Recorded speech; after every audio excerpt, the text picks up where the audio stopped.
দর্শক, নির্বাচনে মনোনয়নপত্র জমা দেওয়ার শেষ দিন চলে গেল আজকে। সেই মনোনয়নপত্র জমা দেওয়ার শেষে জানা গেল যে আওয়ামী লীগের সঙ্গী হিসেবে থাকা 14 দল তারা বেশিরভাগই নির্বাচন করছে না। বিশেষ করে এই 14 দলের মধ্যে সবথেকে উল্লেখযোগ্য যে 2 দল ওয়ার্কার্স পার্টি এবং জাসদ, তারা নির্বাচন করছে না, এই ঘোষণা তারা আনুষ্ঠানিকভাবেই দিয়েছে। তারা যখন নির্বাচন করছে না, তখন আর কারা কারা নির্বাচন করছে না, কিংবা যারা নির্বাচনের মনোনয়নপত্র জমা দিয়েছে তাদের মধ্যেও কারা কারা শেষ পর্যন্ত নির্বাচন বয়কট করতে পারে, সেই আলোচনা করে বোঝার চেষ্টা করব এবং কি কারণে নির্বাচন তারা করছেন না সেটাও বোঝার চেষ্টা করব এই ভিডিওতে। থাকবেন পলিটিক্স টিভির নিয়মিত আয়োজনে।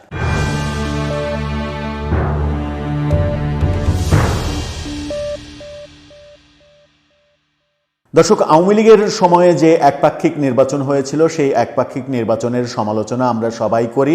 সেই সমালোচনায় আওয়ামী লীগের পতন হয়েছে এটাও বেশিরভাগ মানুষ মনে করে।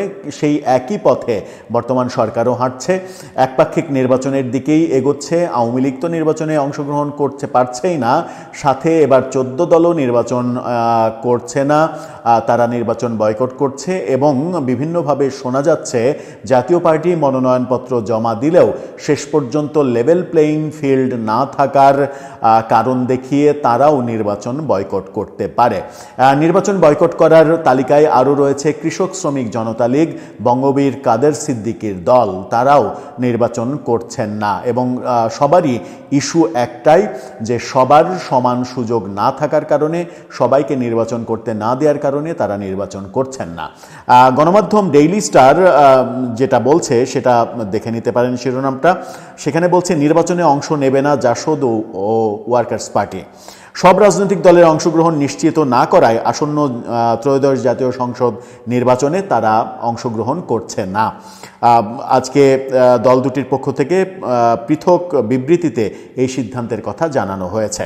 এই দুটি দলই 2008 থেকে 2024 সালের আগস্ট পর্যন্ত ক্ষমতাচ্যুত আওয়ামী লীগের নেতৃত্বাধীন 14 দলীয় জোটে ছিল।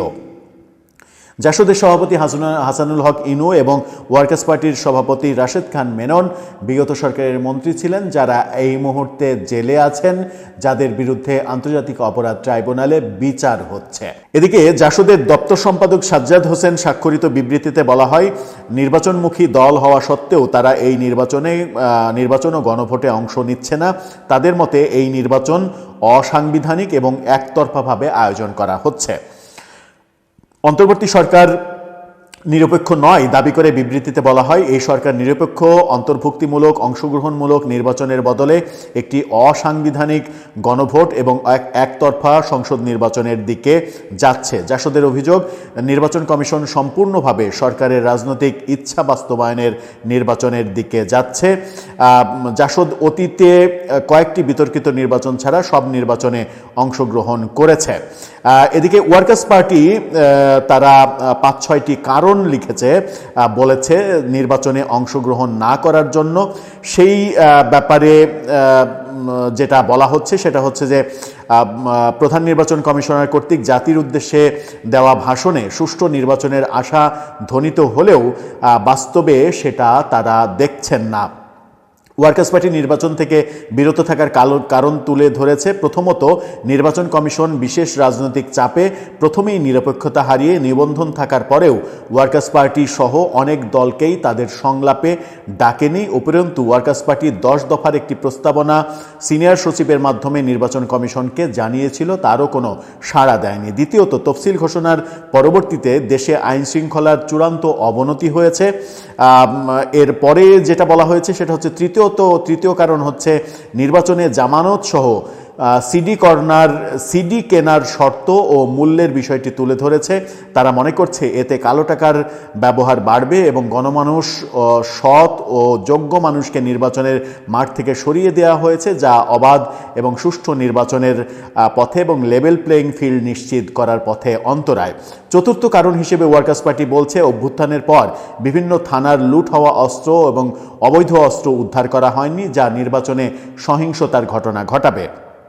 পঞ্চম কারণ হিসেবে তারা বলছে, বক্তব্য যেটা দিয়েছে তাতে হচ্ছে যে পরিকল্পিতভাবে রাজনৈতিক প্রতিপক্ষের ওপরে প্রতিহিংসা চরিতার্থ করার কথা তারা ভাবছে, এটা করা হতে পারে।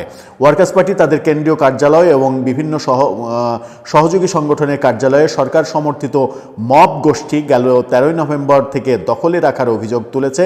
দলটি বলছে প্রধান নির্বাচন কমিশনারকে দেওয়া 10 দফা স্মারকলিপি ও আবেদন পাঠালেও তাদের কার্যালয় দখলের পুনরুদ্ধারের কোনো ব্যাপার ঘটেনি। এছাড়া তারা রাশেদ খান মেননের মুক্তি, সাধারণ সম্পাদক ফজলে হাসান বাদশাহ, পলিট ব্যুরো সদস্য মোস্তফা লুৎফুল্লাহ, কেন্দ্রীয় কমিটির সদস্য রফিকুল ইসলাম পিয়ারুল, টিপু সুলতান সহ নেতাকর্মীদের বিরুদ্ধে মামলা তুলে নেওয়ার কথা বলছে। ওয়ার্কার্স পার্টি বলছে বিগত সরকারের ঘাড়ে সুষ্ঠু অংশগ্রহণমূলক নির্বাচন না হওয়ায় দোষ চাপিয়ে 5 আগস্ট 2024 আন্দোলনের মধ্য দিয়ে গঠিত ডক্টর ইউনূস সরকার পুনরায় সকল রাজনৈতিক দলের অংশগ্রহণ ব্যতীত একপেশে নির্বাচনে এগোচ্ছেন।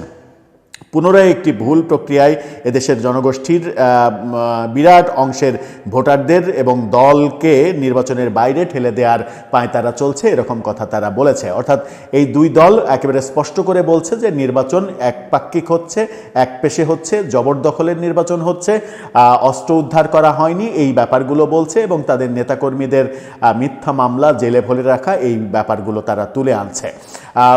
একই বার্তা আমরা দেখেছি আওয়ামী লীগের পক্ষ থেকে, শেখ হাসিনার পক্ষ থেকে বার্তা দেওয়া হয়েছে যে তারা নির্বাচন বয়কট করবে, আগামী নির্বাচনে তাদের ভোটাররা ভোট দিতে যাবে না।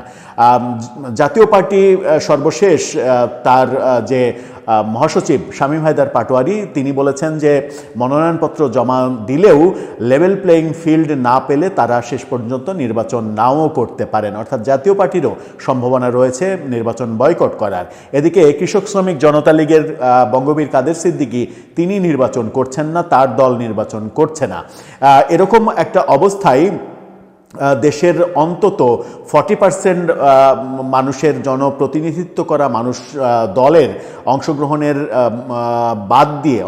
বাদ দিয়ে যে নির্বাচন হচ্ছে সেই নির্বাচনটাকে তারা একপেশে নির্বাচন ভাবছে। যদি আওয়ামী লীগ, 14 দল, জাতীয় পার্টি, কৃষক শ্রমিক জনতা লীগ সহ এই দলগুলো নির্বাচন বয়কট করে এবং তাদের নেতাকর্মীদের নির্বাচনে ভোট দিতে যেতে নিষেধ করে, তাহলে এই নির্বাচনে কাস্টিং ভোটের সংখ্যা কত হবে, কত পার্সেন্ট কাস্টিং ভোট হবে? সেই সংখ্যা কি 30 থেকে 40%-এর মধ্যে রাখা যাবে? সেই অর্জনটা কি বর্তমান নির্বাচন কমিশনের সম্ভব হবে?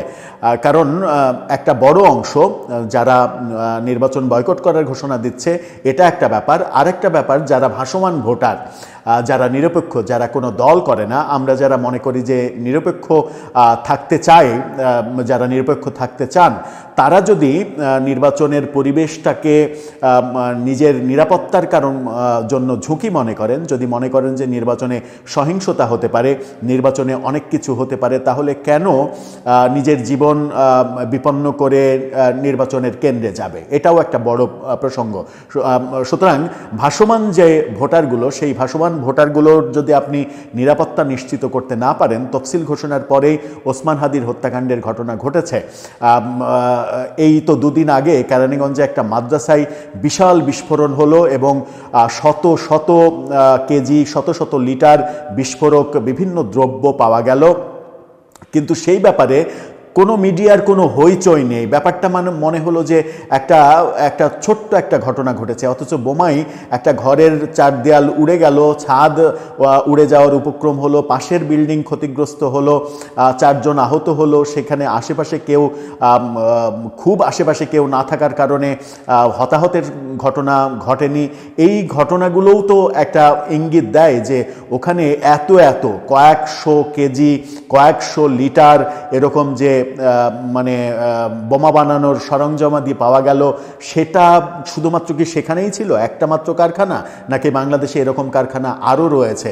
যে সন্ত্রাসীরা, জঙ্গিরা যারা বিভিন্নভাবে জেল থেকে বেরিয়ে এসেছে, আবারও জানা গেছে যে আলামিন নামে যে জঙ্গি এই কেরানীগঞ্জের ঘটনার যে মূল হোতা, সে এর আগে একবার শেখ হাসিনা সরকারের আমলে অ্যারেস্ট হয়েছিল, কিন্তু সম্প্রতি সে জামিনে বেরিয়ে এসে কেরানীগঞ্জের ওই বাড়িটা মাদ্রাসা চালাবে বলে ভাড়া নিয়ে এই কাজ কাম করছিল।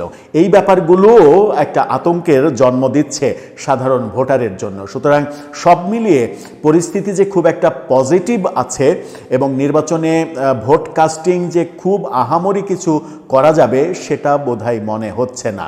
সেই ক্ষেত্রে আন্তর্জাতিক অঙ্গনে নির্বাচনটাকে কিভাবে গ্রহণযোগ্যতা দেবে সরকার, আমার মনে হয় যে সরকারের এই মুহূর্তে সেই ওয়ে আউটটা করা উচিত এবং সেই হিসাব নিকাশটা করা উচিত যেন পরবর্তী নির্বাচিত সরকার নির্বাচিত হওয়ার পরে নতুন কোনো সংকটে না পড়ে এবং মানে সমর্থনের সংকট যেন তাদের তৈরি না হয়, 5 বছর শাসনামল পরিচালনা করতে তাদের যেন বেগ পেতে না হয়। দর্শক, সব মিলিয়ে আপনার ভাবনা কি জানিয়ে লিখতে পারেন আমাদের কমেন্ট বক্সে।